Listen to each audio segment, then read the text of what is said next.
এবারে পরের প্রশ্নটা হলো রোজা রাখার ইতিহাস নিয়ে। রোজা রাখার এই যে সময়টা বা যেসব কারণে এই রোজা ভেঙে যায় এ সম্পর্কে আপনি আগেই বলেছেন। এখন মুসলিমদের জন্য এই রোজা রাখার নিয়মটা কি সবসময় একই রকম ছিল, নাকি অন্য কোনোভাবে রোজা রাখতেন মুসলিমরা? মুসলিমদের কথা যদি বলতে হয়, প্রথম যখন পবিত্র কোরআনে রোজার কথা বলা হয়, সূরা বাকারা অধ্যায় 2 আয়াত 183, এটা আমি আগেও বলেছি যে রোজা রাখা ফরজ। সে সময় মুসলিমরা প্রত্যেক মাসে 3 দিন রোজা রাখত। পরবর্তীতে যখন আরেকটা আয়াত নাজিল হলো সূরা বাকারা অধ্যায় 2 আয়াত 185, এটার কথা আগে বলেছি আমি, যে এই পবিত্র রমজান মাসে কোরআন নাজিল হয়েছে মানুষ জাতির পথনির্দেশক হিসেবে, সৎপথের নিদর্শন হিসেবে আর সত্য মিথ্যার পার্থক্যকারী রূপে।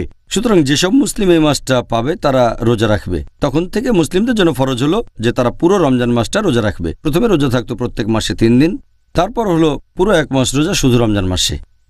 এরপর রোজার সময় কি করা যাবে না, যেসব কাজ করলে রোজা ভাঙবে, তারা একটা হচ্ছে সহবাস করা নিজের স্ত্রীর সাথেও।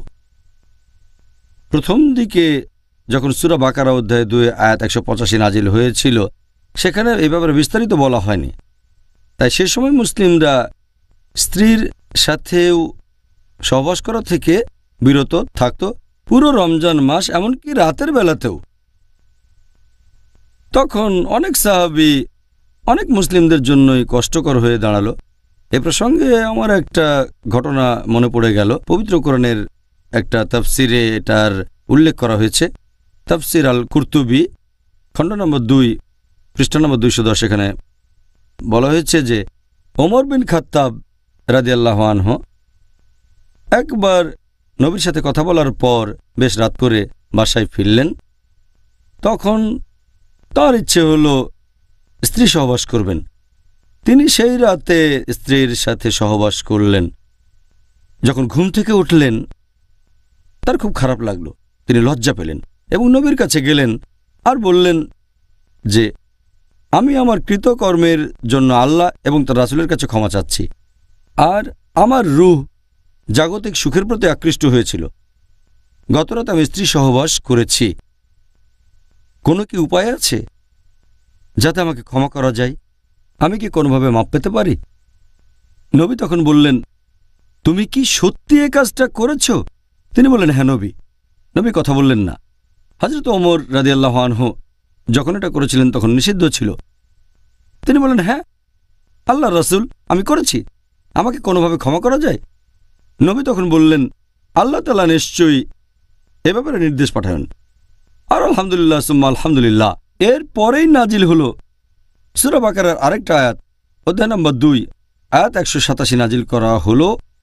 বলা হলো, সিয়ামের রাতে তোমাদের স্ত্রী সহবাস করাটাকে বৈধ করা হয়েছে। And then it says, "Hunna libasul lakum wa antum libasul lahunna." যে তোমরা তাদের পরিচ্ছদ, তারা তোমাদের পরিচ্ছদ। আমরা আমাদের স্ত্রীদের পরিচ্ছদ আর স্ত্রীরা আমাদের পরিচ্ছদ। আল্লাহরও বলেছেন, আমি জানি তোমরা নিজেদের উপর অবিচার করছিলে, আল্লাহ তোমাদের ক্ষমা করেছেন, আর এখন থেকে তোমরা স্ত্রীদের সাথে মিলিত হও রমজান মাসের রাতের বেলায়, আর পানাহার করো যতক্ষণ না রাতের কালো রেখা হতে সকালের শুভ্র রেখা তোমাদের কাছে স্পষ্ট হয়। তাহলে যখন এই আয়াতটা নাজিল হলো সূরা বাকারা অধ্যায় 2 আয়াত 187, তখন নিয়মটা একটু শিথিল হয়ে গেল যে রমজান মাসে রাতের বেলায় স্ত্রী সহবাস করতে পারবেন, তবে দিনের বেলায় বিরত থাকতে হবে। এছাড়াও খাওয়া দাওয়ার কথা বলতে গেলে প্রথম দিকে সূরা বাকারা অধ্যায় 2 আয়াত 187 নাজিল হওয়ার আগে মুসলিমরা খাওয়া দাওয়া করত সূর্য ডোবার পরে। যখন ঘুমিয়ে পড়ত তারপর আর খেতে পারত না। এরপর তারা আবার খেত তার পরের দিন সূর্য ডোবার পরে। একবার একটা ঘটনা ঘটল যে এক সাহাবী কায়েস রাদিয়াল্লাহু আনহু, তিনি খুব পরিশ্রম করতেন, সে সময় রোজা ছিলেন। সূর্য ডুবে গেলে তিনি বাসায় আসলেন আর তার স্ত্রীকে বললেন যে আমাকে কিছু খেতে দাও। স্ত্রী বললেন, ঘরে তো কোনো খাবার নেই, আমি বাইরে থেকে খাবার নিয়ে আসি। তার স্ত্রী খাবার আনতে চলে গেলেন। কায়েস খুবই ক্লান্ত ছিলেন, সারাদিন কাজ করেছেন। তার স্ত্রী খাবার নিয়ে আসতে আসতে তিনি ঘুমিয়ে পড়লেন। যখন স্ত্রী খাবার নিয়ে ঘরে আসলেন, তিনি দেখলেন যে তার স্বামী ঘুমিয়ে পড়েছেন। তাহলে তো কিছু করার নেই, ঘুমিয়ে পড়লে তো আর খাওয়া যাবে না। এভাবে সেই রাতে তিনি কিছু খেলেন না। পরের দিনও রোজা থাকলেন, আর সেদিন বিকেলের দিকে অসুস্থ হয়ে পড়লেন। লোকজন তখন নবীর কাছে বলল যে এরকম ঘটনা ঘটেছে, একবার ঘুমিয়ে পড়লে তো আর খাওয়া যাবে না। তারপর কোরআনের এই আয়াতটা নাজিল হলো, সূরা বাকারা অধ্যায় 2 আয়াত 187। বলা হয়েছে, সিয়ামের রাতে স্ত্রী সহবাস এবং পানাহার করতে পারবে যতক্ষণ না রাতের কালো রেখা হতে সকালের শুভ্র রেখা তোমাদের কাছে স্পষ্ট হয়।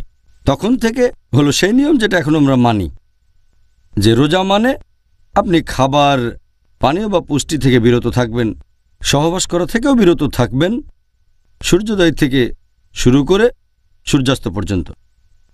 আর নিয়ত করবেন যে এটা করছেন আল্লাহ তাআলার জন্য, এটা ইবাদতের একটা অংশ। এটা হলো সংক্ষেপে আমাদের রমজানের ইতিহাস।